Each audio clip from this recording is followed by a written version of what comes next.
Bueno, buenos días. Vamos a esperar unos segunditos que veo que ahí están entrando todos los asistentes que estaban pendientes conectados. Así que esperamos unos segundos y arrancamos. Ahí creo que más o menos estamos. Bueno, y el resto irán llegando. Bueno, ¿cómo están? Muy buenos días a todos. Hoy nos va a acompañar el doctor Héctor Yudicisa, que es miembro de la Dirección de Asuntos Jurídicos del INCUCAI. Y bueno, la idea es que, como todos los viernes que nos juntamos, podamos iniciar esta charla con Héctor, que nos va a hablar un poco de los derechos de los pacientes. A veces puede ser un poco tedioso para cada uno, para los que no somos abogados o no estamos en la temática, por ahí ponerse a leer una ley, pero es interesante conocer algunas cuestiones, saberlas y poder, digamos, darles como una lectura simple a algunos de los derechos que las personas tenemos, en este caso como pacientes, como personas que necesitan un trasplante o en lista de espera. Así que, Héctor, cuando quieras, vamos a hacer como siempre. Héctor va a comenzar su charla y después ustedes van a poder ir haciendo preguntas que van escribiendo como siempre, yo se las voy leyendo y va a quedar grabado como hacemos todos los viernes. Así que cuando quieras, Héctor, podemos arrancar. Hola, ¿qué tal? ¿Cómo les va? Un gusto estar acá. Esperemos que de esta charla puedan sacarse algunas conclusiones que sean útiles para resolver las inquietudes que plantean. Desde jurídico, lo que siempre planteamos, no solo con pacientes, sino también con médicos, con la comunidad en general, es que el planteo del marco normativo de alguna manera es el más sencillo de exponer. Son algunas pocas leyes y decretos que regulan la actividad y que contemplan una serie de derechos.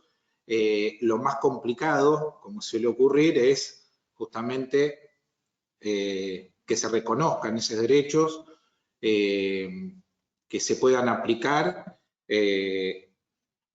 pero como ustedes saben, independientemente y fuera del tema de trasplante, esto es lo más complejo en la vida cotidiana de todos nosotros, ¿verdad?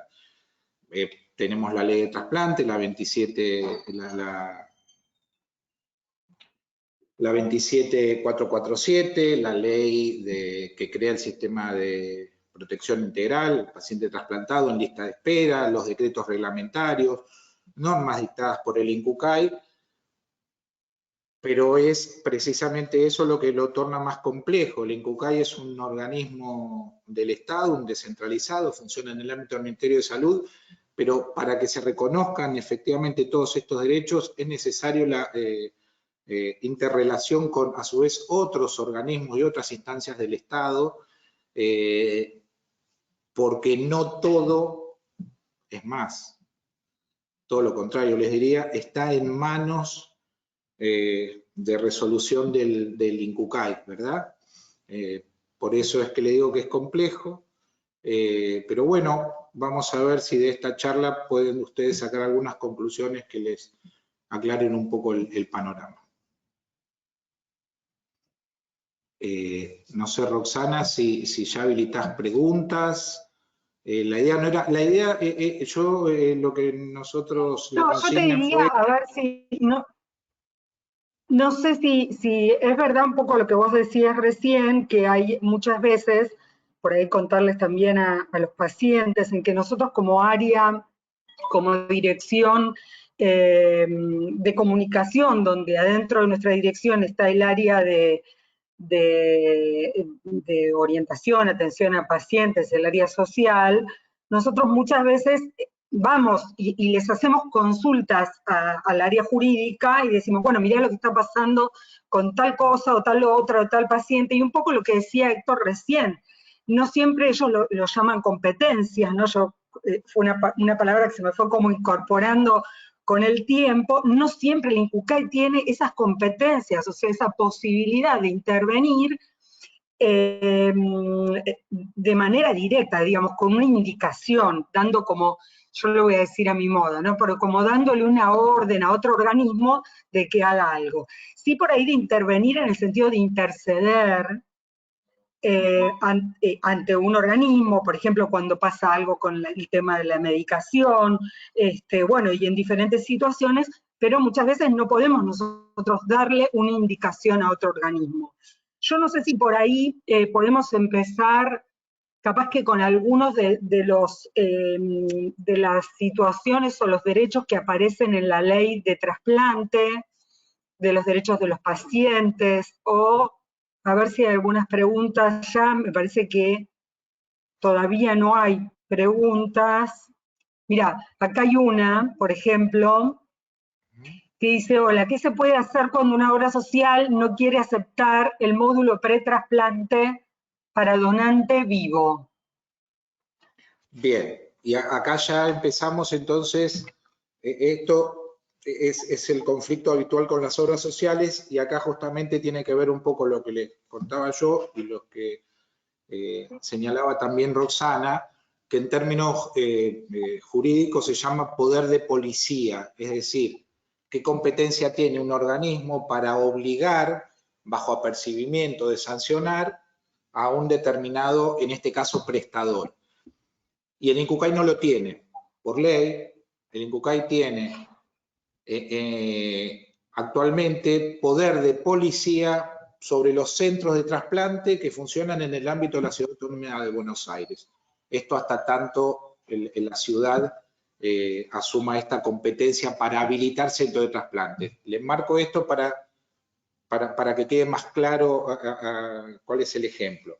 Sobre esos centros de trasplante que habilita el INCUCAI, ante una determinada irregularidad, el INCUCAI, con los procedimientos establecidos, puede eventualmente sancionar, suspender o hasta clausurar un centro de trasplante o sancionar un médico, ¿sí? ¿Por qué? Porque tenemos poder de policía sobre esos centros que habilitamos. Este poder de policía lo tiene cada provincia en su respectiva jurisdicción con los centros de trasplante. Bien, con las obras sociales no lo tenemos. Con las obras sociales, la autoridad a nivel nacional es la Superintendencia de Servicios de Salud, tanto con obras sociales como con empresas de medicina prepaga.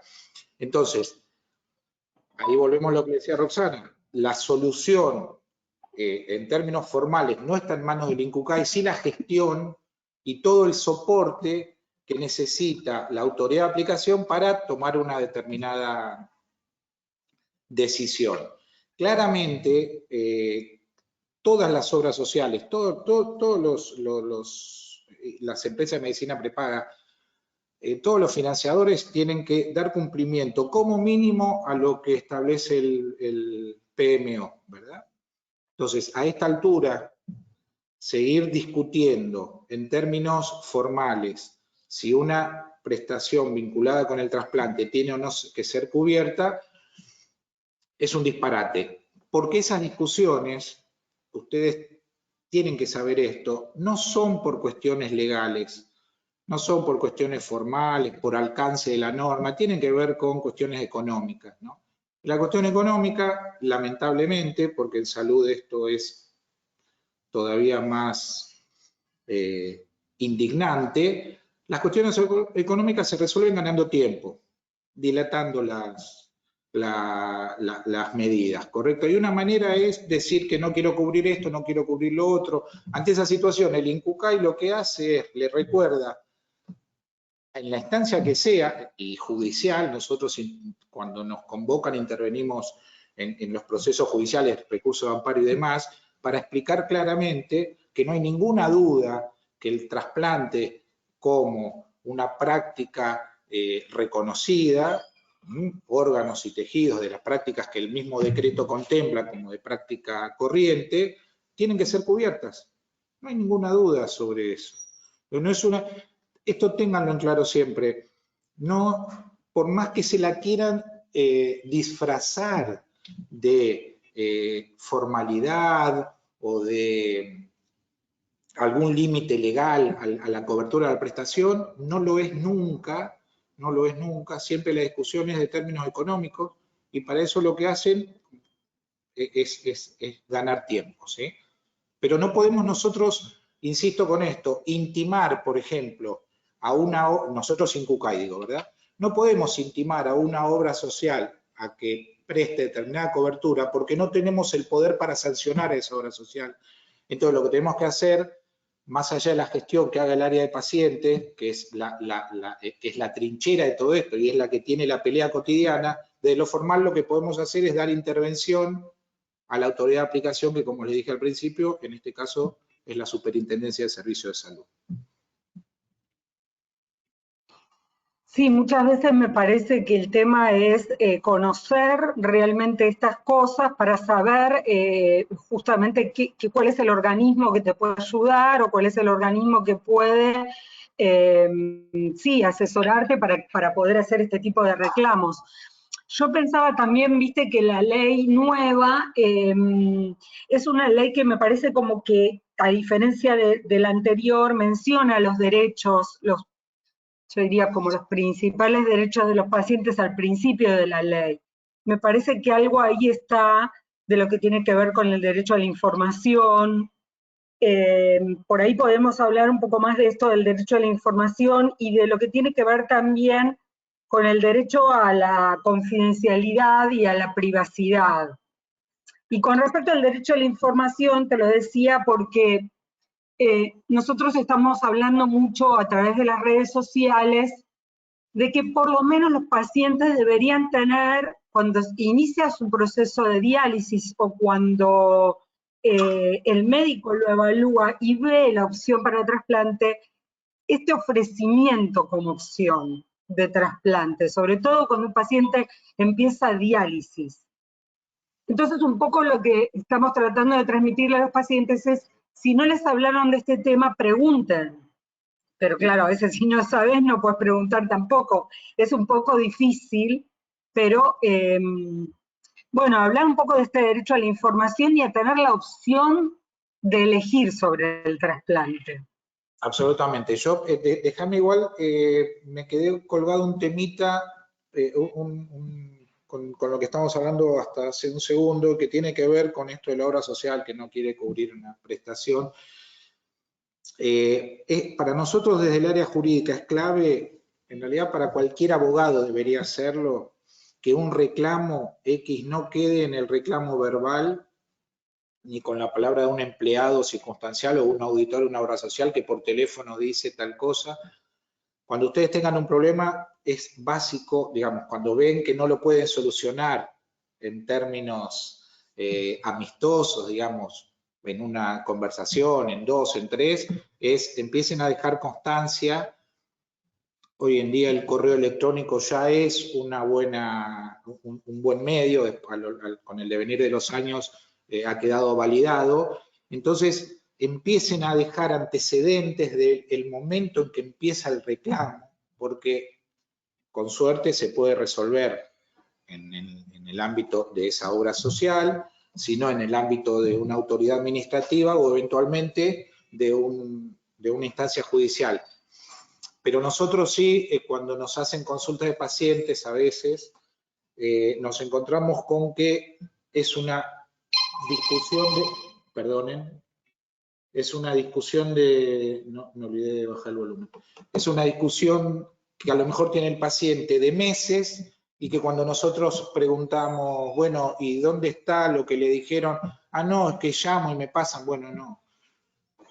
No hay un plazo legal, lo que sí, la recomendación es cuando ustedes vean que la dilación ya es intencionada y que las respuestas son absurdas y que no tienen ningún asidero, empiecen a documentar el reclamo que les va a servir en alguna instancia cuando uno tenga que exigir como paciente que la obra social cumpla. No se queden durante meses discutiendo telefónicamente con empleados o auditores porque llegado el momento no va a haber constancia de cuándo empezó el reclamo. Bien. Volviendo ahora Mira, porque acá, ahora volvemos a la pregunta que yo te había, o lo que te mencioné recién, pero vamos a ver si acá podemos contestar algunas de las preguntas que están apareciendo. Una es, ¿qué es un amparo? ¿Cuánto puede demorar un amparo? ¿Y cuál es el costo que tiene hacer un amparo? Bien, el amparo No es sé si un... puedo contestar todas, pero... Sí, sí, no es... sí, va todo en la misma respuesta. Bueno, el amparo es un remedio contemplado en la Constitución que a diferencia de otros procesos judiciales, el amparo es un recurso judicial.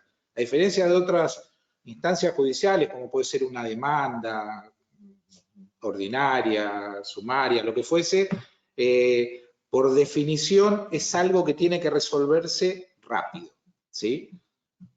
El amparo no es solo para temas de salud, ¿no? Es para cualquier cuestión que ponga en peligro un derecho constitucional. Y que tiene que ser resuelto rápidamente porque si no la consecuencia después no va a poder ser revertida. Se los digo conceptualmente, ¿no? Entonces, en salud se utiliza mucho el amparo que, como insisto, por definición, tiene que tener una respuesta rápida, negativa o afirmativa, pero rápida. En la Argentina este criterio se fue distorsionando y los amparos suelen durar mucho. En general, lo que sí tiene un amparo es una instancia intermedia que se llama medida cautelar, en donde hasta resolver el tema de fondo, si no estoy siendo claro, les pido que me lo hagan saber, hasta resolver el tema de fondo, a lo mejor la medida cautelar es, vamos a poner un ejemplo, no me entregan la medicación y tengo derecho a que me la entregue determinada cobertura, determinada obra social. Bueno, el amparo es por eso. Ahora, el juez mientras contesta la obra social, mientras dice que sí, que no, que más o menos, el juez lo que hace es, o debería hacer, es dictar una medida cautelar que diga, bueno, mientras discutimos esto, entréguenle la medicación. Y el proceso puede durar un tiempo más, pero ya, por lo menos, ¿por qué? Porque no tomarla puede traer una consecuencia que después no la va a resolver ninguna sentencia judicial, ¿verdad? Para la salud. Eso es conceptualmente un amparo. No hay un plazo determinado, insisto, la idea es que esto se resuelva rápidamente. El costo depende, el costo es lo que cuesta el abogado que uno contrata, y si no va a contratar un abogado, hay instancias de patrocinio jurídico gratuito, que en la ciudad de Buenos Aires funciona en tribunales, en el colegio público de abogados, en la ciudad autónoma, en el gobierno de la ciudad de Buenos Aires también tiene instancias de patrocinio jurídico gratuito, defensorías defensorías del pueblo, depende, no hay un costo fijo para esa medida, que de hecho no tributa, no hay que pagar tasas de justicia ni nada de esto. Es lo que cueste el abogado y si no, un abogado gratuito. No sé si me quedó alguna del hilo de preguntas que venían enganchadas sin responder.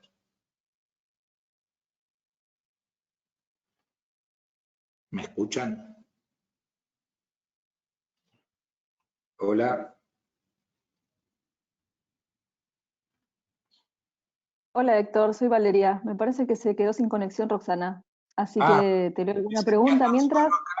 Me sentía solo porque No, aparte no. solo me veo a mí mismo, que es un espectáculo bastante Raro, lamentable, sí. y no No, sé igual nada te hacia cuento, el otro lado. te cuento que hay 96 personas conectadas Ay, y bueno, haciendo muchas preguntas, así que estaba algunas contestándolas por escrito. Pero bien, bueno, y a todos los que están conectados les cuento que Héctor sufre mucho, así que está haciendo un esfuerzo con estas cosas virtuales. lo Pero detesto. esperemos que estén siendo claras las intervenciones. Y hay muchísimas preguntas, muchas relacionadas con cómo se usa la credencial y el tema de discapacidad y trasplante. No sé si querés hacer alguna historización de cómo surgió esta ley de 26928 que garantiza los derechos de las personas trasplantadas cuando dejan de ser discapacitadas por haber accedido a un trasplante. Bueno, a ver, como la ley sí surgió, fue una inquietud que surgió en el ámbito de precisamente de los pacientes, porque no había hasta el año de la sanción de la ley, el año 2013, no había un marco regulatorio específico para pacientes trasplantados en lista de espera, sino que se adaptaba a la circunstancia y muchas veces se asimilaba a la figura de la persona con discapacidad. Lo que a su vez generaba eso, no quiero, son discusiones que nunca se terminan de zanjar, ¿no? Porque algunos pacientes entendían que estaba bien que se los asocie en cuanto a reconocimiento de derechos a personas con discapacidad, otro decía que no porque les traía otras limitaciones. Bueno, hasta que no surgió esta ley específica de reconocimiento de derechos, de protección integral para personas trasplantadas sin lista de espera, no se contó con un marco normativo específico. Esta es una ley corta, tiene 8, a ver, esperen que les digo así, son pocos artículos, son 9 artículos, ¿verdad? De reconocimiento en términos genéricos de derechos de pacientes trasplantados en lista de espera. Esta ley, si bien es una ley, como les decía, con pocos artículos, tiene muchos organismos estatales involucrados, ¿sí? Esto es lo que lo torna compleja en su aplicación. Es una ley nacional, se invita a las provincias a adherir. Yo no tengo al día de hoy si es que ha quedado alguna sin adherir o no. La verdad que no lo pregunté antes de esta charla. La autoridad de aplicación, esto que les decía yo al principio, quien tiene la facultad, quien tiene la supervisión de la aplicación de esta ley es el Ministerio de Salud. El INCUCAI, en términos estrictamente formales, lo que tiene que hacer es emitir la credencial, el certificado credencial, acreditando la condición, como dice la ley, de beneficiario del sistema integral, a quienes estén inscritos en lista de espera. O sea, este es el paso inicial para el ejercicio de estos derechos. Estén registrados en el SINTRA. Es automático, bueno, esto lo sabe Roxana, Valeria, mucho más que nosotros desde jurídico, porque a nosotros los que nos llega son aquellas situaciones de trasplantes de muchos años anteriores a la implementación del SINTRA, que es del 2004, si mal no recuerdo, 2003-2004. Entonces, lo que tenemos que hacer en el INCUCAI rápidamente es acreditar este trasplante efectuado, que no está registrado, registrarlo y extender la credencial, ¿sí? Desde el punto de vista estrictamente formal, esa es nuestra competencia como organismo nacional, que no es menor porque sin este certificado credencial no se puede ejercer los derechos que establece la norma. Ahora bien, después tenemos que van a intervenir, depende de la cuestión que se trate, el Ministerio de Trabajo, Desarrollo por el tema obviamente laboral, la AFIP por el tema de los beneficios impositivos a quienes contraten a personas beneficiarias del sistema, bueno, transporte ni hablar, que ese es un tema central en toda esta cuestión. Algunos son 5 o 6 autoridades con las que hay que ir a interactuar, firmar convenios y demás, porque si bien el INCUCAI solo tiene, entiéndanme, formalmente que extender esta credencial, en el día a día es a través del área de pacientes, es el organismo justamente que recepciona todas las inquietudes, todos los reclamos, todas las cuestiones, la falta de respeto a los derechos que están establecidos en la ley, para gestionar la solución. La gestión de la solución es la parte más compleja de todo esto, por todo lo que yo les vengo contando, de quién es competente y quién no lo es para resolver determinada cuestión, ¿sí? Ejemplo, el tema de la vivienda, es un derecho reconocido, ¿no? Está en la ley claramente. Ahora, el INCUCAI no lo puede resolver. Lo que tiene que hacer el INCUCAI es gestionar, en este caso, este desarrollo social, cómo hacer para que esa persona beneficiaria del sistema creado por esta ley tenga acceso a ese derecho conforme lo establece la norma. Lo que es importantísimo, por eso espero que ustedes no interpreten cuando yo les cuento que estos son derechos que después hay que ejercerlos. Lo que es importantísimo es que estos derechos estén reconocidos, porque sin estos derechos no hay manera de reclamar nada de todo lo que estoy hablando. Ahora bien, el Estado Nacional no cumple con tal o cual, el Estado Nacional a través de sus diferentes instancias.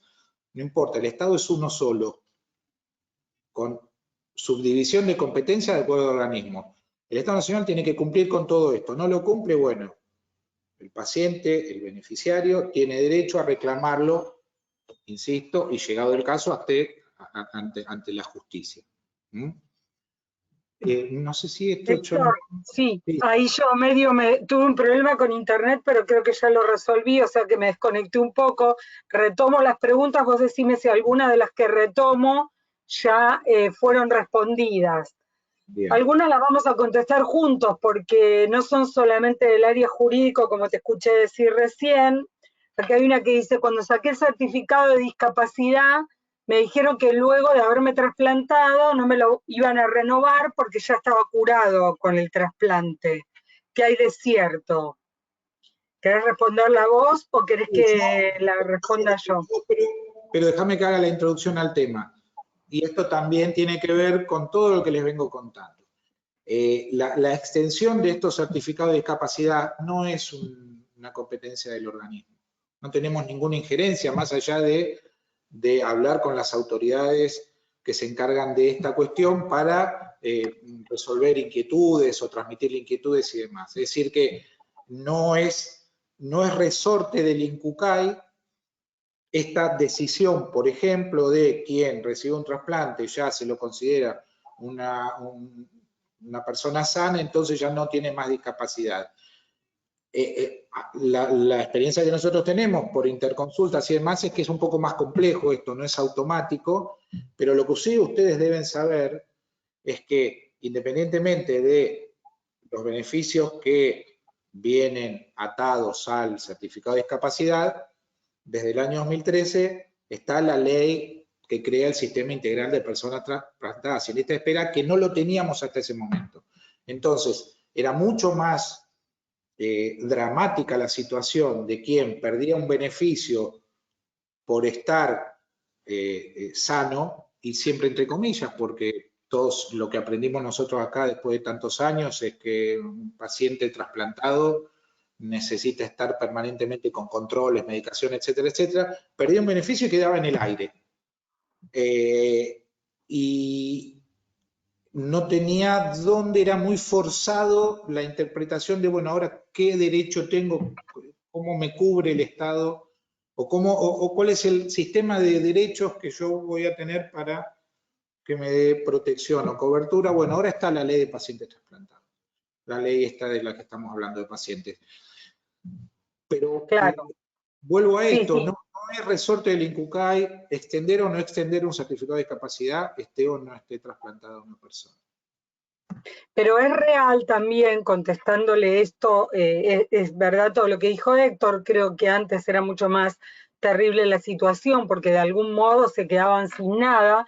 Ahora la ley de protección para el paciente trasplantado o en lista de espera hace que justamente muchos de esos derechos estén cubiertos, pero también es verdad que cuando un paciente se trasplanta y el médico evalúa que no quedó con ninguna discapacidad, porque puede ser que alguien se trasplante y aún así tenga alguna situación de discapacidad. En ese caso le sigue correspondiendo el certificado de discapacidad. Pero si una persona se trasplanta y queda, digamos, y su salud está bien, y su médico evalúa que no quedó con ninguna discapacidad, sí es verdad que de alguna manera tienen derecho a no volver a otorgarle ese certificado y a pedirle que haga uso de su otra ley, que es la ley de protección integral para el paciente trasplantado.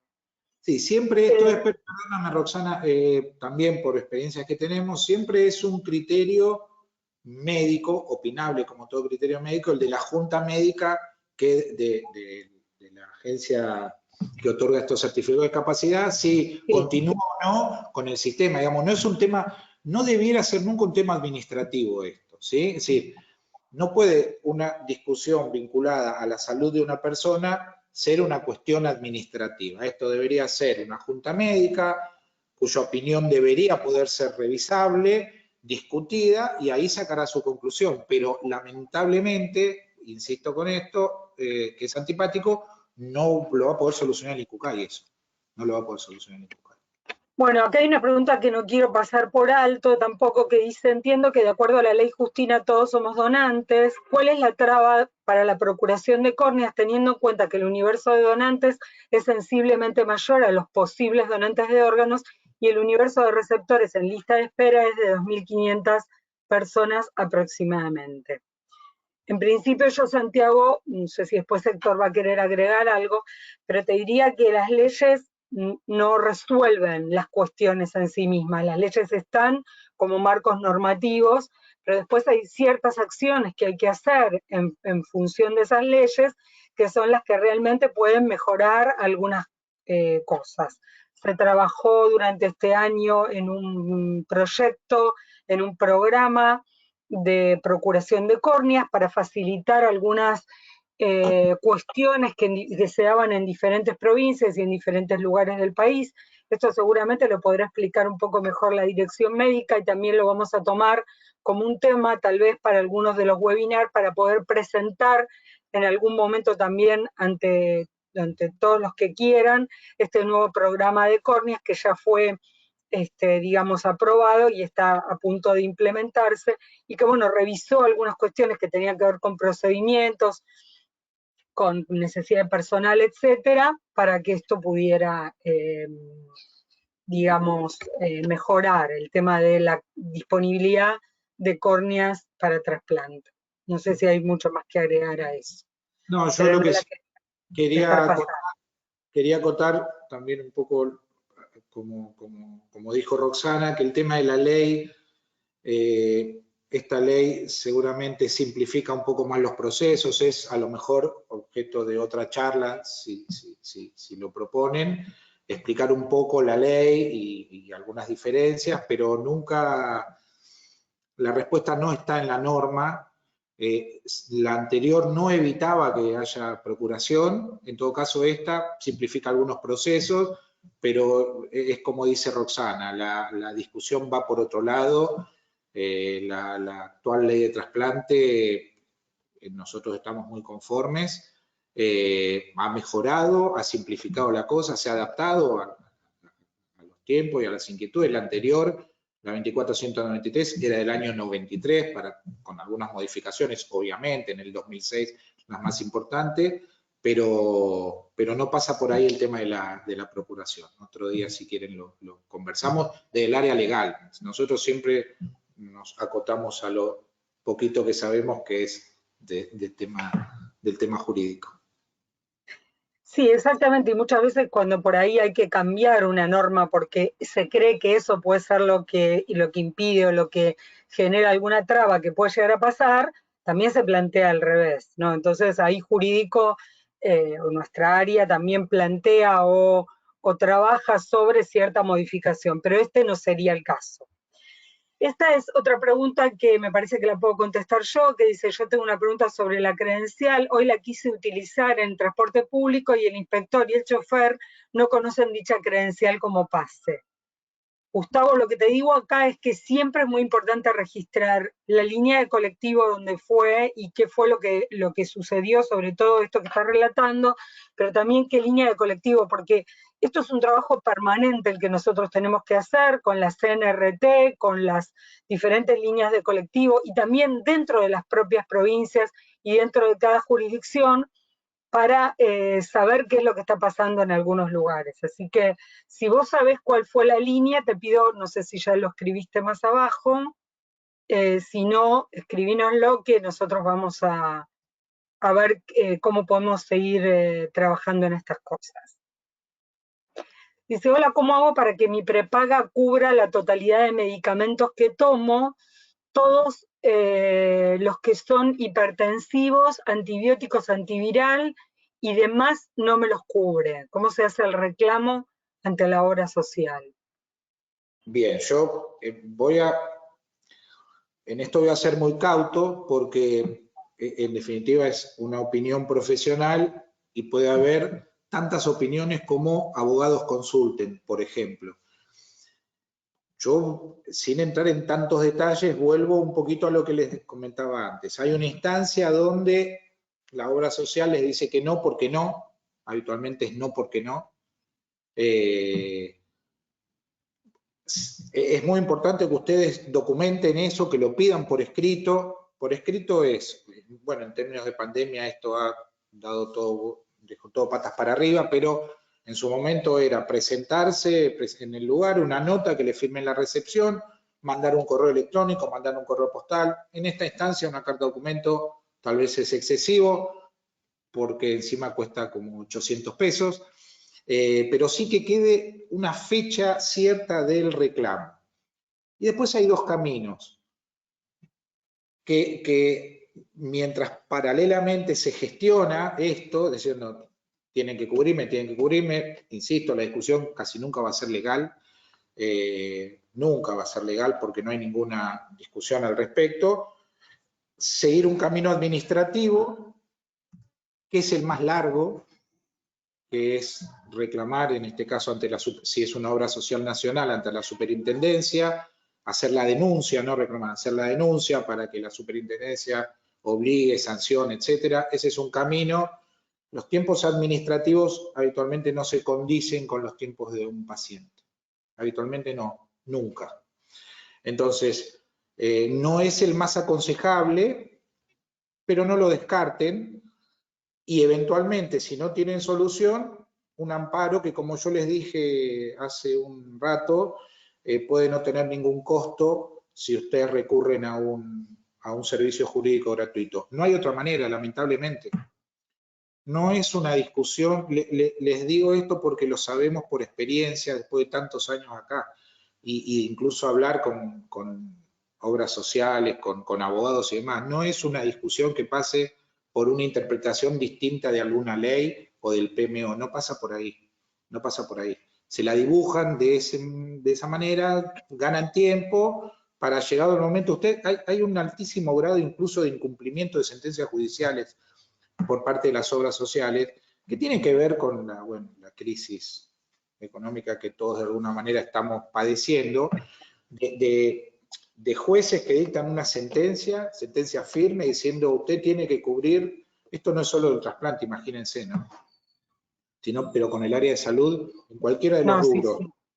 Un juez diciéndole, tiene que cumplir esto, bajo los apercibimientos, que puede ser eventualmente hasta una sanción penal, y la dilatan, la siguen dilatando hasta que ya no queda más remedio que dar cobertura. Así que no documenten esto. Cuando digo documenten es, aunque sea un correo electrónico, lo más formal posible. Formal me refiero, que no sea coloquial, diciendo exactamente cuánto están reclamando, qué es lo que están reclamando y el derecho que ustedes tienen.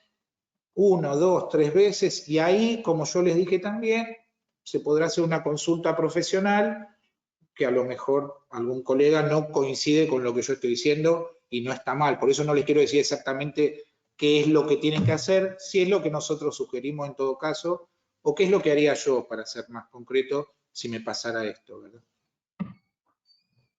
Perfecto, hay muchas preguntas, vamos a tratar de contestar todo lo que podamos. Acá esta dice, quisiera saber si como persona trasplantada tengo la posibilidad de pedir prioridad, como pasa en el tema de discapacidad, para que me atiendan en un laboratorio o una sala de espera en el hospital italiano. Nos dicen que no tenemos prioridad. Yo entiendo que esas son cosas que cada institución establece y que acá lo mismo que dijimos antes, ¿no? Como que no se homologa a la persona trasplantada a las personas discapacitadas. Por eso es que en las personas discapacitadas tienen prioridad en casi todos los lugares, en un banco, en una sala de espera, como las embarazadas también. Supongo que esas serán normativas aparte, ¿no? Sí, yo en esto no conozco ninguna norma. Que no conozca yo no quiere decir que no exista, que le otorgue prioridad a un paciente trasplantado o Claro. en este caso para una determinada atención. La verdad que no, de la ley seguro que no, el decreto tampoco, y lo resolverá, como dijo Roxana, cada institución, pero no sale automáticamente de este marco de normas que nosotros manejamos. Esta pregunta no la entiendo muy bien, la leo, pero no sé si la vamos a poder contestar. Dice, llevo 9 años de trasplantada de médula ósea, ¿hasta cuándo entro en la cobertura de post-trasplante? Aclaro que ya soy de PAMI. No entiendo muy bien, Gladys, no sé si vos, Héctor, entendés, no sé si te referís a que tal vez era menor cuando se trasplantó, pero bueno, si no, fíjate si la puedes aclarar un poquito más abajo. Yo lo que interpreto, tal vez me equivoque, y la respuesta es sencilla, nunca caduca la cobertura post-trasplante del paciente, jamás, no conozco nada que diga nada al respecto. Excepto que Ahora, la obra social se caiga por algo, digamos, pero o no tendrá porque esa, perdiste el trabajo, o porque... claro, Pero si no, no, pero no tendrá esa cobertura. claro. Otra, digamos, no tiene una fecha de vencimiento la cobertura post-trasplante. Después viene todo este tema, bueno, como dijo Roxana, o que una obra social quiebre, o qué sé yo, o que perdí el trabajo, pero siempre una cobertura a tener y no caduca la cobertura post-trasplante de nadie. Mira, con respecto a lo que hablaste al principio de todo, esto del poder de policía, el poder de reclamo y hasta dónde llegan las competencias de cada organismo, la pregunta de María Isabel dice, entonces las delegaciones del INCUCAI, o digamos los organismos provinciales del INCUCAI, tampoco tienen poder para reclamar. Viene perfecto para aclarar esta cuestión. Que recién justamente estábamos en un oficio, preparando una respuesta a un oficio judicial donde el juzgado en el oficio, en la pregunta, hacía referencia a la delegación del INCUCAI en una provincia. El INCUCAI no tiene delegaciones. El INCUCAI es un organismo nacional y cada provincia, y la Ciudad de Buenos Aires, o sea, 24 jurisdicciones, tienen su propio organismo provincial de ablación e implante, así se le denomina, que funciona en el ámbito de cada Ministerio de Salud de la provincial. ¿Se entiende? O sea, 24, el CUCAIJUY, el EAIT en la Ciudad de Buenos Aires, CUCAIBA, etc. No son delegaciones del INCUCAI, el INCUCAI es un organismo nacional que no tiene delegaciones. Obviamente se trabaja en forma coordinada, hay ámbitos de discusión comunes, que es la COFETRA, Comisión Federal de Trasplante, con donde están los representantes de cada uno de estos organismos, que insisto, ténganlo muy presente, dependen de la estructura sanitaria de cada una de estas provincias, ¿sí? El poder de policía tiene que ver, si yo interpreto la inquietud, con un centro de trasplante habilitado en una provincia es habilitado por ese ministerio provincial en base a normas que dicta el INCUCAI, ¿sí? Que son consensuadas en el ámbito nacional, pero que una vez que las dicta son de cumplimiento obligatorio, entonces cada ministerio provincial o eventualmente alguno de estos organismos, porque son pocos los que tienen la facultad de habilitar centros, habilita un centro de trasplante, insisto, con la normativa del INCUCAI.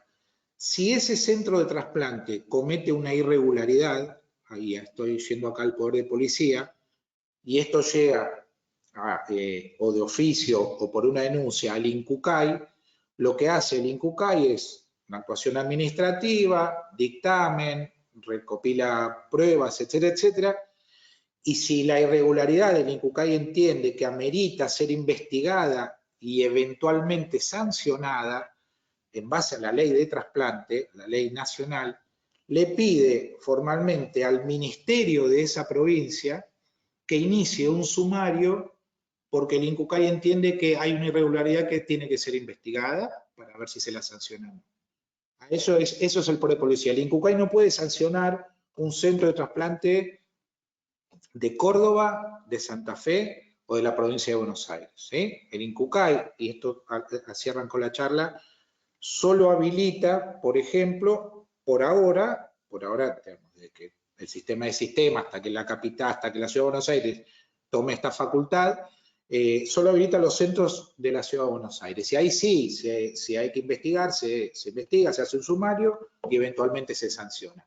Pero no lo hace en las provincias porque el INCUCAI no tiene delegaciones. Se trabaja en forma coordinada, mancomunada, se discuten cosas con cada una de las provincias a través de estos organismos, pero no son delegaciones del INCUCAI. Esta es una pregunta que es muy frecuente, que dice, quisiera saber cuál es el alcance del derecho del paciente a elegir el centro de trasplante. Si por cartilla tengo solo un centro de trasplante que no cumple, por ejemplo, demorando la inscripción en lista de espera. O sea, tiene un solo centro para elegir, no está conforme con ese centro que tiene en su cobertura social y quiere saber cuál es el alcance. Bueno, este es un claro ejemplo de lo que yo les comentaba al principio también, que va por un lado el marco legal, que es fundamental, es clave en todo esto, porque si no uno no tiene dónde apoyarse, y después el ejercicio efectivo de esos derechos que están reconocidos en una norma. Y este es un ejemplo clarísimo y un problema recurrente desde, bueno, no sé, yo estoy hace 21 años acá, creo que desde el primer día hasta el día de hoy sigue siendo una discusión. No hay ninguna duda que el paciente tiene derecho a la libre elección del centro de trasplante, ¿sí? El problema es este, que está hablando de la cartilla, que los financiadores tienen acuerdos, las obras sociales tienen acuerdos con determinados centros prestacionales. Lo que no hay ninguna duda es que, por ejemplo, un post-trasplante, que lo tiene que hacer un centro habilitado, en base a la normativa del INCUCAI, no lo pueden hacer el seguimiento post-trasplante, no lo puede hacer cualquier clínica o sanatorio, ¿sí? Hasta ahí no hay ninguna discusión. Ahora, la otra cuestión, si bien es un derecho reconocido, ya tiene que ver con esto que les decía un poco al principio. No lo voy a hacer, por más que la ley lo diga, la obra social dice, no, yo te mando acá, te mando allá, qué sé yo. Esto es habitual en amparos, que sea objeto de amparos, y si bien el INCUCAI no es parte en estos amparos, pero nos comunican o nos piden información a ver si tales centros están habilitados, o cuáles son los centros habilitados para tal práctica en el país o en una provincia o en la Ciudad de Buenos Aires, el INCUCAI lo responde. La mayoría de lo que nosotros tenemos conocimiento, los amparos son favorables al paciente, al amparista, ¿verdad? Pero hemos tenido sentencias, nos han notificado sentencias en donde le rechazaban el pedido porque decían, si bien el paciente quería X centro por prestigio, resultados, por lo que fuese, es su derecho, la sentencia terminaba diciendo, bueno, pero este otro centro está habilitado con la misma normativa que se habilitó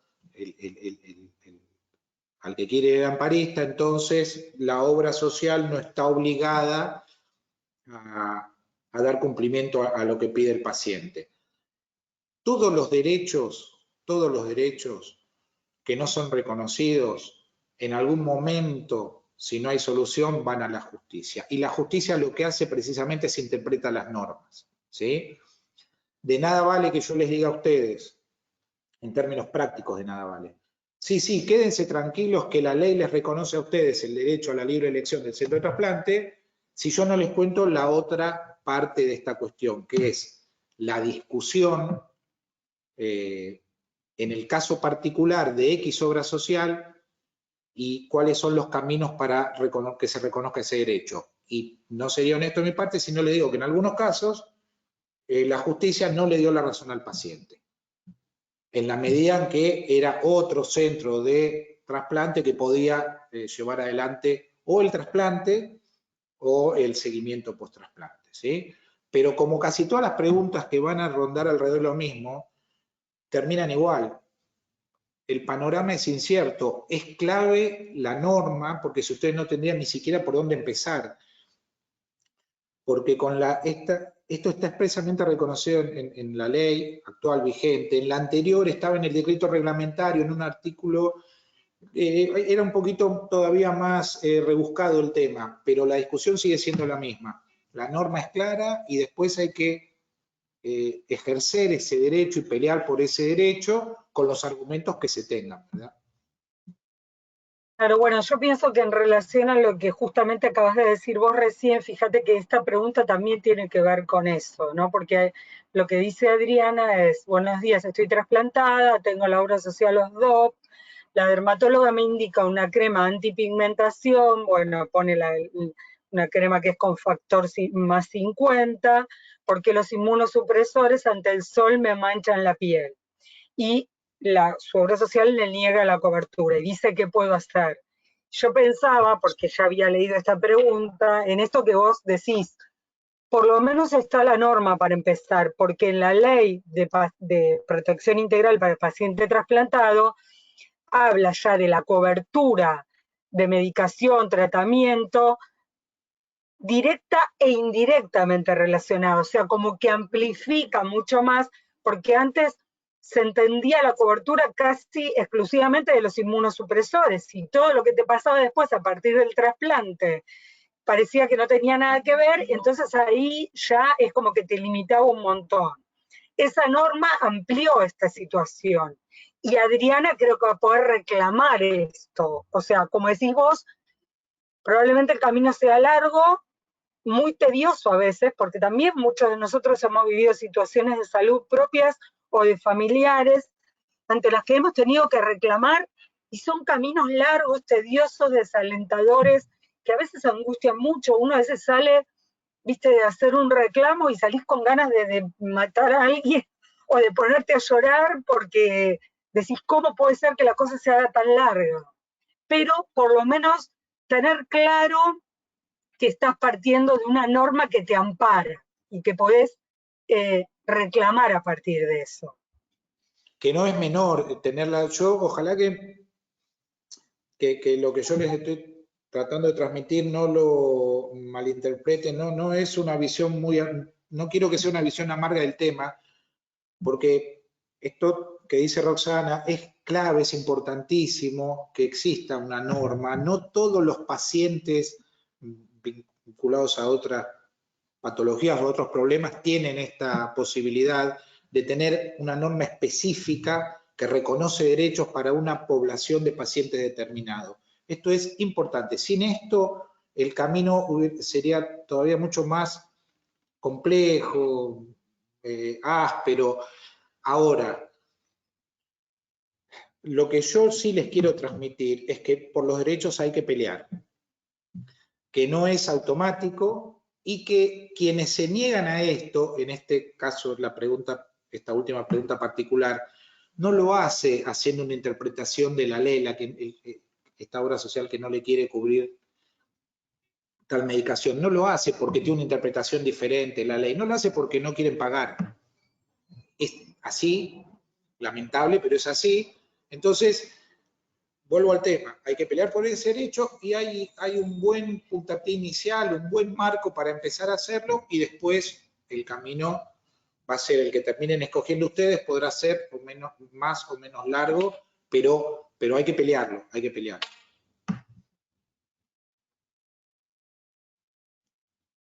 Estaba muteada. Bueno, acá un comentario de Marianela que seguramente remite a lo que hablamos del tema de la información sobre la posibilidad de un trasplante. Dice, en mi caso mi médico me dio la información antes de llegar a diálisis. Y bueno, eso sí lo quiero remarcar. Me parece que es importante tener la información de la opción para el trasplante. Y después a partir de esa información, obviamente, está la libre elección de cada paciente donde uno puede elegir no trasplantarse, pero siempre teniendo previamente la información.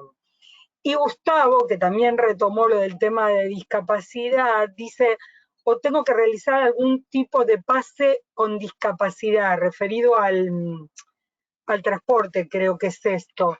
Y acá, Gustavo, te digo que algunas provincias tienen un pase adicional a la que hay que gestionar a la credencial. Pero eso después, fíjate ahí los teléfonos que Valeria está poniendo para escribir por WhatsApp al área social y que te informen bien de acuerdo a tu provincia. Acá un comentario que llegó de alguien también, que no sé si está más abajo, dice que cuando le pasó, cuando tuve problemas con el transporte, hice la denuncia en la CNRT, me dieron respuesta e incluso multaron a la línea de colectivo. Así que eso alienta a que uno haga esas denuncias, ¿no? La pregunta de Laura, que me parece que ya salió de la reunión, pero que tal vez valga para otros, dice, ¿es legal que me saquen de lista de espera por sobrepeso? En principio yo voy a contestar y después, Héctor, si vos querés agregar algo, cualquier motivo de remoción digamos, de sacar a una persona de lista de espera o de suspenderla de manera temporal, que también es una posibilidad, tiene que tener una explicación. Si el sobrepeso tiene una explicación médica, digamos, es un impedimento o un riesgo para que el paciente se trasplante, porque tal vez uno lo toma en el sentido de discriminación, pero a veces el sobrepeso puede ser un problema, una situación que puede poner en riesgo el trasplante o los resultados del trasplante. Pero ahí le tiene que preguntar a su médico o a su equipo de salud para que le expliquen cuáles son esos riesgos y qué debería hacer para que esos riesgos se minimizaran, ¿sí? Entonces, esa salida de la lista de espera tal vez es por un tiempo hasta que esa situación se solucione o se mejore, por supuesto con un acompañamiento del equipo médico, y luego volver a la lista de espera, ¿sí? No puede haber ningún motivo absoluto, es decir, saco a esta persona, entonces siempre hablar con el equipo médico. ¿Vos querés agregar algo, Héctor? No, breve. Nunca es una cuestión legal, porque así fue la pregunta. Como dice Roxana, son criterios médicos. Inclusión, exclusión, salida transitoria. No es una norma legal la que lo va a determinar, en ningún caso, en ningún caso. Bueno, acá hay una pregunta que tampoco entiendo muy bien. A ver. ¿El INCUCAI tiene seguimiento sobre el trasplante del paciente una vez que está inscrito en una obra social? No, esa es una obligación, eso sí es legal. Los centros de trasplante, en base a las normas que dicta el INCUCAI, que se aplican en todo el país, se habilitan para el pretrasplante, trasplante y post-trasplante. Esa es una obligación del centro de trasplante que sí fiscaliza aquí en la Ciudad de Buenos Aires el INCUCAI, digamos. El médico, acá el jefe de equipo de trasplante, el equipo médico habilitado, para con ese paciente tiene una serie de obligaciones, entre ellas registrar este seguimiento post-trasplante, ¿no? Y esto es absolutamente indistinto de la situación X que pueda tener con una obra social. Acá es donde sí volvemos a lo que es el poder de policía. Nunca el argumento de un equipo de trasplante puede ser no le hago el seguimiento porque la obra social no me paga o qué sé yo. No, esta obligación es autónoma, la tienen que hacer y está sujeta a sanciones si no se cumple. No sé si quedó claro. Sí, creo que sí. Zulema pregunta, hola, mi consulta es la siguiente, ante un llamado urgente de trasplante, ¿qué tengo que hacer? Eso lo voy a contestar yo, Zulema, porque a veces lo que también nosotros le sugerimos a los pacientes es que estas cuestiones las hablen con el equipo médico, vuelvo, y con la obra social. Primero, si ustedes viven lejos y se van a tener que trasladar, ¿cómo se van a trasladar? si la obra social les va a cubrir ese traslado, de qué manera se los va a cubrir, qué pasa si me llaman a las 3 de la mañana, a dónde voy a tener que llamar, a qué teléfono voy a tener que llamar, porque yo entiendo que son muchas cosas que uno no pregunta, primero porque no sabe o porque en el momento tiene 1000 preguntas para hacer, y cuando llega el momento y el llamado ocurre a las 3 de la mañana, vos decís, ¿y ahora cómo hago? Sobre todo cuando son traslados en avión, porque los pacientes que viven en el sur y que a veces se trasplantan en Capital Federal, realmente a veces tienen muchas dificultades. No sé qué le pasó a mi teléfono, suena como loco, estarán escuchando. Voy a bajar un poquito el volumen. No. Muchas veces uno no hace esta pregunta, entonces uno tiene que tener todos esos teléfonos anotados. ¿Qué pasa en mi obra social? ¿A dónde llamo por teléfono? Porque obviamente el teléfono que tengo, que es el teléfono administrativo, si a mí me llaman a las 10 de la noche, no me van a contestar. Y si yo llamo el teléfono que por ahí me aparece en la tarjetita, tampoco a lo mejor van a saber qué hacer en esas circunstancias.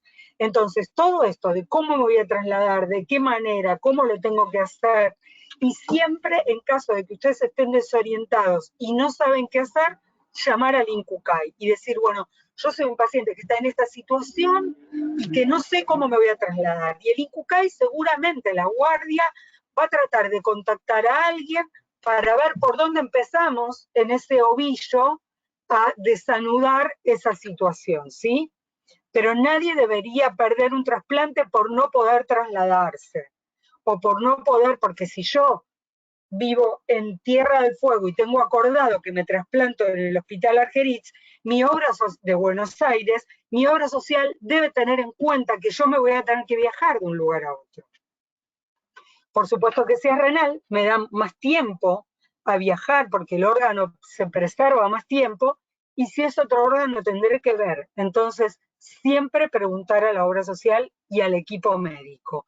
¿Cómo voy a hacer si me llaman? ¿A quién tengo que llamar? ¿A qué número de teléfono tengo que llamar? Y no se olviden que sus equipos de trasplante y sus equipos y sus centros de diálisis también tienen equipos áreas sociales. También tienen trabajadoras y trabajadores sociales que pueden ayudarlos con estas cosas. Entonces también hablen con ellos, ¿sí? Muy importante esto, que tengan en cuenta. Porque si no, después es difícil resolverlo.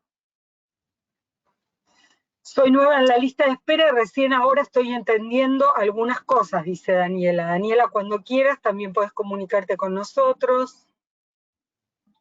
A ver. ¿Cuánto tiempo debería cubrir el 100% de la medicación, el 100% las obras sociales y prepagas aquellas prestaciones secundarias al trasplante? De por vida, ¿no, Héctor? Sí, no, hasta que no, yo por lo menos no tengo conocimiento de alguna, no, digamos, esta es una ley nacional, la que habla, como les decía Adriana, de aquella medicación directa o indirectamente relacionada al trasplante. Digamos, como ley, no va a tener una norma superior, salvo que el día de mañana aparezca otra ley que la modifique. El decreto reglamentario tampoco lo establece. Ahora, después podrá haber resoluciones, no tengo idea, la superintendencia o demás, pero de ninguna manera puede alterar lo dispuesto, no puede restringir derechos, una norma inferior. No se los quiero hacer muy complicado, mi idea es al revés, hacerlo sencillo. Si la ley nacional dice esto, su decreto reglamentario dice que hay que cubrirlo, no pone límite temporal, yo desconozco si hay o no otra norma de rango inferior, una resolución de la superintendencia o no, pero en todo caso, eventualmente en una discusión no puede prevalecer por sobre la ley nacional. Insisto, no sé si hay o no otra norma de rango inferior, pero no hay un plazo establecido, es de por vida, claramente. Perfecto. Lorena dice, quiero saber cuándo va a volver a funcionar la credencial para viajar. Que nosotros sepamos, nunca dejó de funcionar, Lorena, así que eso siempre estuvo vigente. Si tenés algún problema, como te puso ahí, Vale, te escribió al lado de tu pregunta, seguramente lo podés leer. Tenés los teléfonos de WhatsApp para comunicarte con las chicas.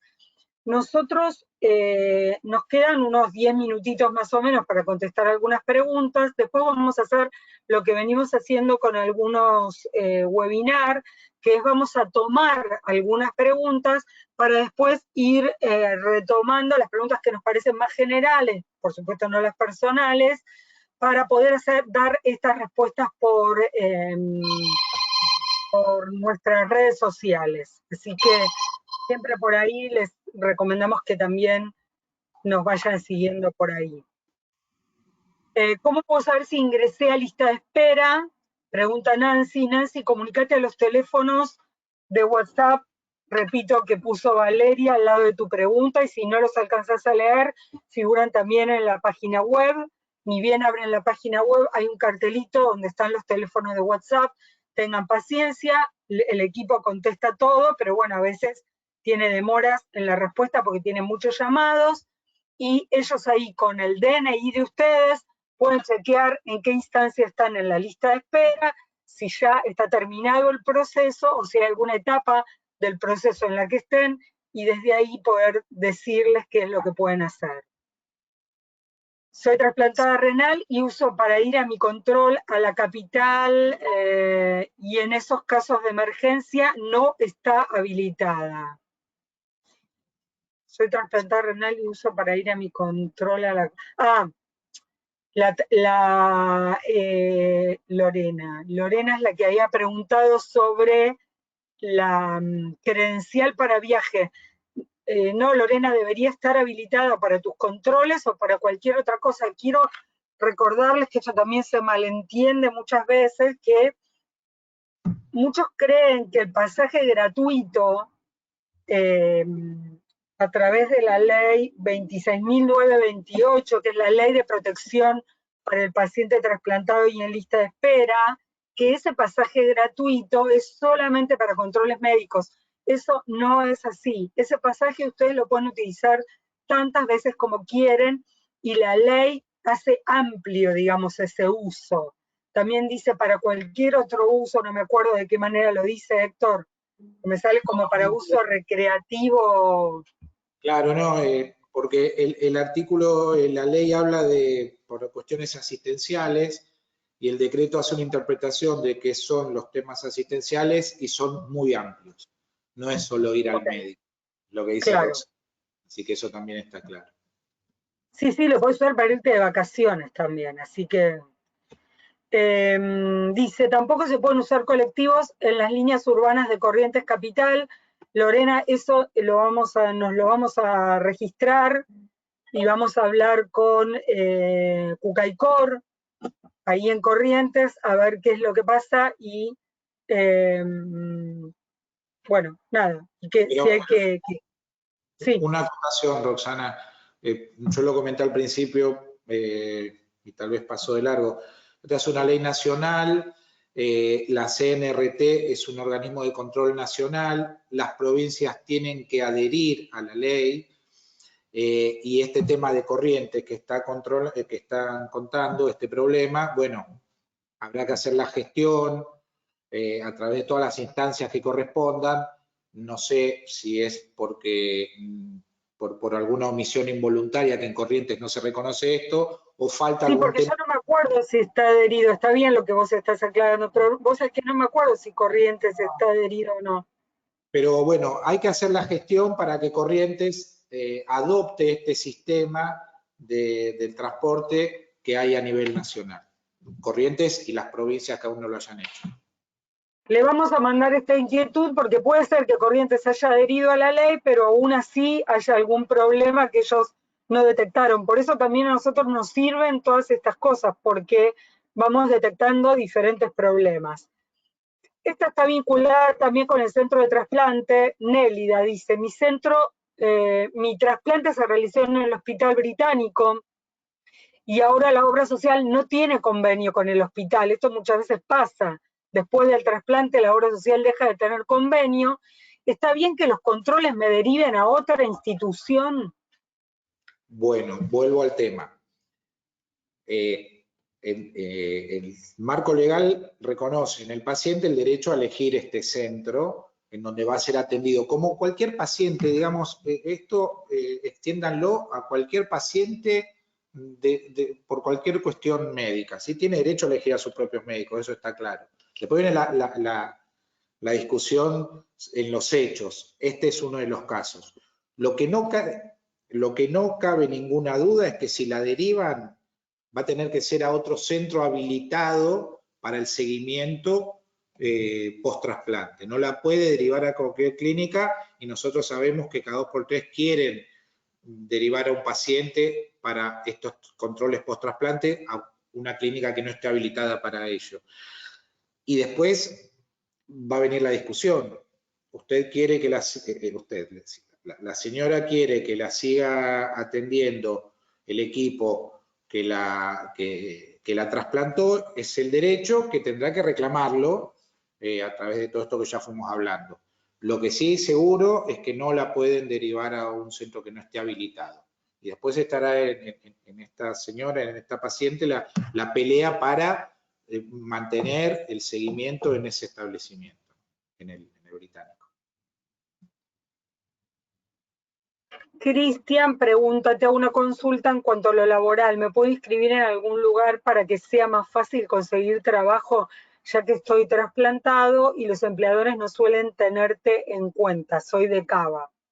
Bueno, primero, Cristian, yo lo que te quiero contar es que, bueno, nosotros reactivamos las reuniones con el Ministerio de Trabajo para articular de alguna manera digamos, facilitar el acceso, por lo menos a la oportunidad laboral, así que también escribí a alguno de los WhatsApp que Valeria te puso ahí en la respuesta, o repito que también están publicados en la web, y vamos a ver si podemos contactarte con alguien, lo cual no quiero generar falsas expectativas porque no es que garantiza que vas a conseguir un trabajo, pero como sí eso está contemplado como un ítem dentro de la Ley de Protección Integral para el paciente trasplantado, entonces estamos intentando hacer una articulación y ahí ofrecen algunas cuestiones de algunos programas que tienen para personas jóvenes, bueno, para emprendimientos, etcétera. ¿Vos querés agregar algo, Héctor? Sí, remarcar que, lo comentaste recién, que la ley establece,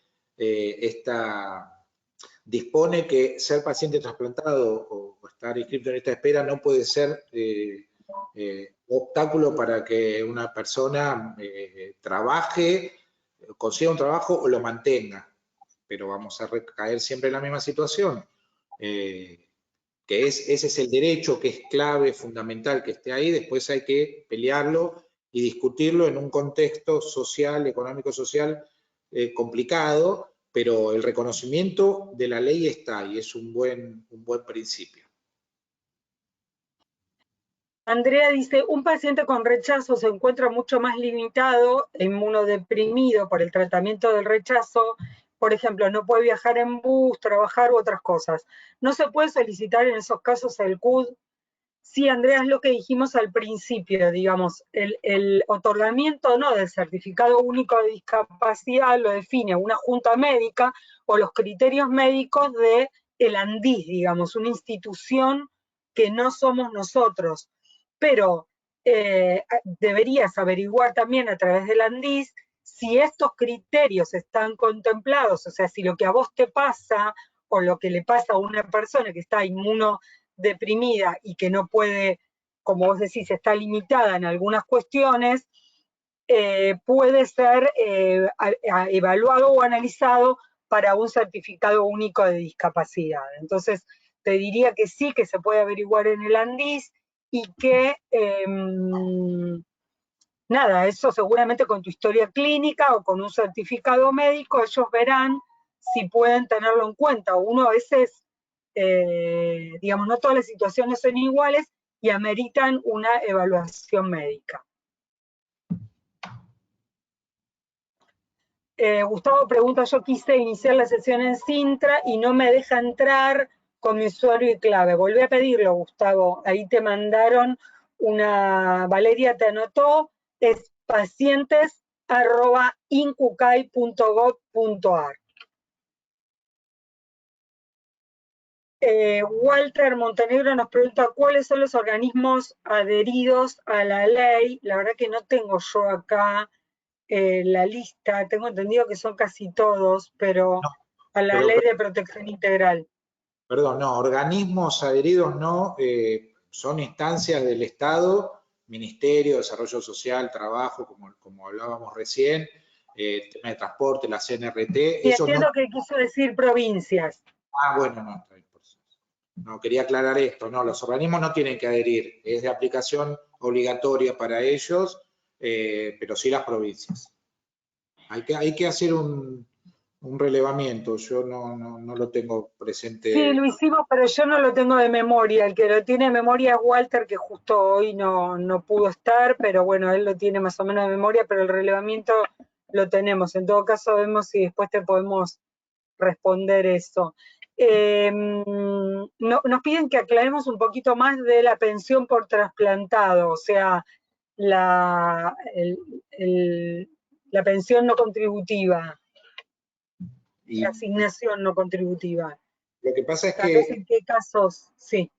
no, yo en esto, nosotros intentamos siempre desde Jurídico ser cautos, porque lo que se puede hacer es trasladar, no sé exactamente cuál es la consulta, pero no informar sobre algo que nosotros de alguna manera vemos colateralmente. Esto es el ANSES, claramente, o el organismo que disponga este tipo de contribuciones. Después, es una manera que tenemos nosotros en Jurídico de trabajar sobre, eventualmente hacemos la consulta sobre lo que queremos preguntar y esperamos que nos responda el organismo competente para que nosotros podamos dar bien esa información, no tocar de Sí, en oído. principio lo que podemos decirle a todos es que lo puede tramitar cualquier persona que no tenga un ingreso formal, o sea, que no tenga un sueldo, que no perciba ningún ingreso o ninguna pensión o ninguna otra, que no cobre ningún dinero por ningún otro lado de manera formal. Pero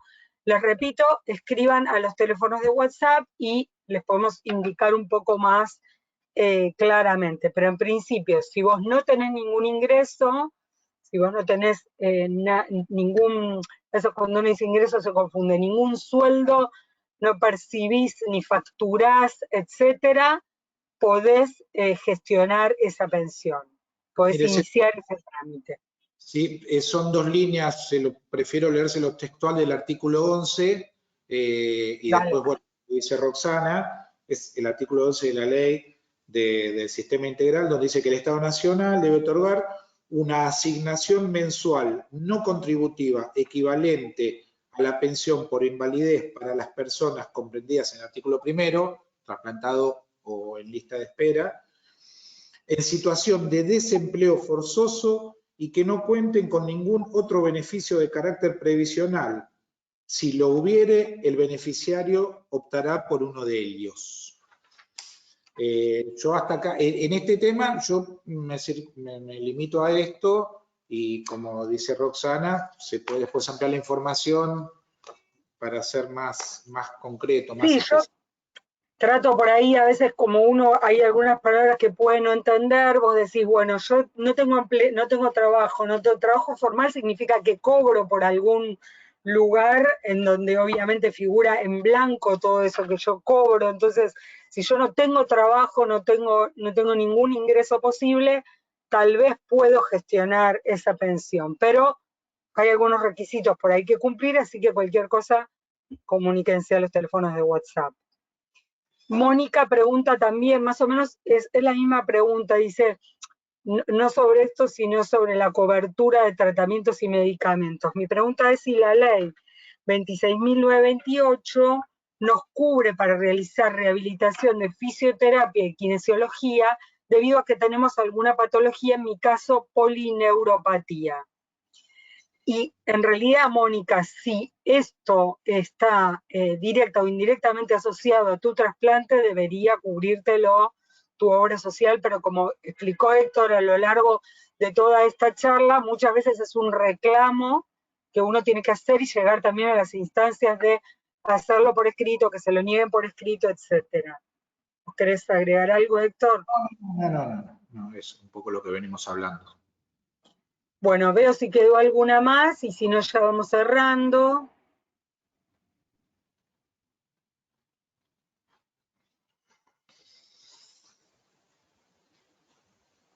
Bueno, el tema de del transporte también, acá hay algunos comentarios de Diego que dice qué posibilidad hay de poner en los transportes un sticker igual que el de discapacidad, porque dice que vive lidiando con los colectivos para esto de subir, bajar. Yo tengo que viajar a Buenos Aires para un estudio pretrasplante y no hay cupos de colectivos para discapacitados. Tengo que pagar 10.000 pesos y si hubiera cupos, los ponen a cualquier hora. ¿Se puede hacer algo con eso? Comunícate con nosotros, Maximiliano. Nosotros hay que hacer el reclamo a la CNRT en ese caso. Hay que decir que tenés que viajar para hacerte estudios y nosotros hacer el reclamo al organismo que regula todo eso para ver de qué manera ellos pueden interceder y muchísimas veces se soluciona. Bueno, hay bastantes más preguntas, pero vamos a ir cerrando acá. No sé, Héctor, si querés cerrar, vamos a ir tomando las preguntas que siempre son súper valiosas para, como les dije antes, armar algunas preguntas y respuestas para que estén en las redes sociales. Y bueno, te cedo la palabra. ¿Querés decir algo? No, yo lo que quería, sí, entendiendo que las respuestas siempre giraron alrededor del mismo tema, que es la pelea por el reconocimiento de los derechos, ofrecer a través del área de pacientes, que ellos nos hacen permanentemente consultas a nosotros sobre las inquietudes que plantean los pacientes, es ofrecer todo lo que, digamos, nuestra disposición para tratar de dar respuesta ante una cuestión puntual que surja, ante un problema determinado, a través de pacientes, si el área de pacientes entiende que esto tiene alguna cuestión legal que los excede, nos lo manda y nosotros siempre tenemos prioridad para dar respuesta a estas cuestiones desde lo estrictamente jurídico. Yo lo que la experiencia indica, esto se los he dicho a lo largo de esta charla, de esta conversación, que casi nunca las discusiones tienen que ver con cuestiones jurídicas. Se las quieren disfrazar de esa manera y a ustedes se llenan de angustia tratando de entender leyes, artículos, y la verdad es que no es casi nunca así. Entonces, vuelvo a decirles, poner a disposición por lo menos lo que nosotros podamos decirle al respecto para que ustedes entiendan por dónde va la pelea y cuál es el camino indicado para darla, y no que se vuelvan locos leyendo y releyendo un artículo, un decreto y diciendo yo ya, esto es mío porque lo dice la ley. Sí, la ley dice que es tuyo, pero vas a tener que pelearlo porque casi siempre hay una consecuencia económica, o siempre, de ese reconocimiento del derecho. Pero insisto, ponemos a disposición el área de jurídico para todas las consultas específicas que ustedes nos quieran hacer y que nosotros podamos resolver. Nada bueno, más. Héctor, muchísimas gracias. Seguramente no será la última vez que te convoquemos porque quedaron un montón de preguntas pendientes. Así que bueno, mil gracias por esta participación. Y bueno, recuerden que dentro de 15 días nos volvemos a juntar y nos comprometemos a retomar algunas de las preguntas de este webinar y también del anterior. Así que muy buenos días a todos y nos vemos dentro de 15 días en este mismo webinar. Chao. Saludos a todos. Hasta luego.